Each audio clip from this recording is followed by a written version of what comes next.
భవన నిర్మాణాల కోసం ఇసుక పర్మిషన్ ఇవ్వాలని డిమాండ్ చేశారు. ఏఐటీయూసీ జిల్లా ప్రధాన కార్యదర్శి కడారి రాములు రాజన్న సిరిసిల్ల జిల్లా వేములవాడ పట్టణంలో లేబర్ అడ్డా సమీపంలో మీడియా సమావేశంలో మాట్లాడారు.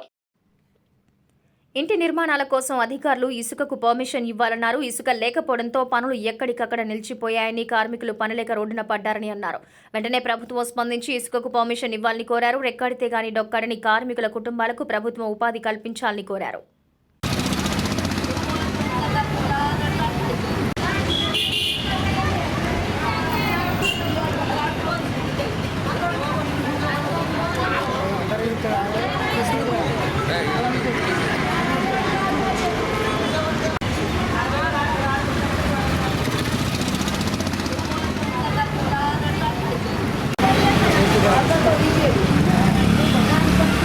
రాజన్న సిరిసిల్ల జిల్లా వేములవాడలో ఈరోజు ప్రధానంగా చూసుకున్నట్టుంటే ఇసుక లేక కార్మికుల ఒక ఉపాధి కోల్పోయిన పరిస్థితి.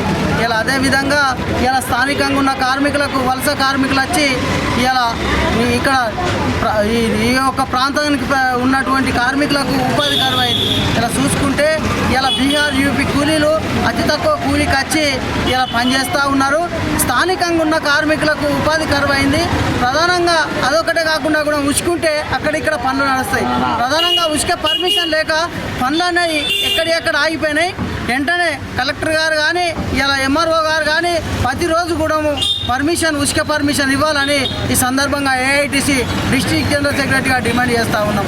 ఇలా చూస్తే ఎన్నో స్కీములు పెట్టడం అనేది జరుగుతూ ఉంది. ప్రధానంగా చూసుకున్నట్టుంటే కార్మికులకు ఉపాధి లేక ఇలా నిత్యావసర సరుకుల ధరలు కూడా విచ్చలవిడి రేట్లు పెంచి ఇలా కార్మికుల ఒక పొట్టలు కొట్టే విధానమే తప్ప ఇలా కార్మికుల పక్షాన న్యాయబద్ధం ఆలోచన చేస్తారు.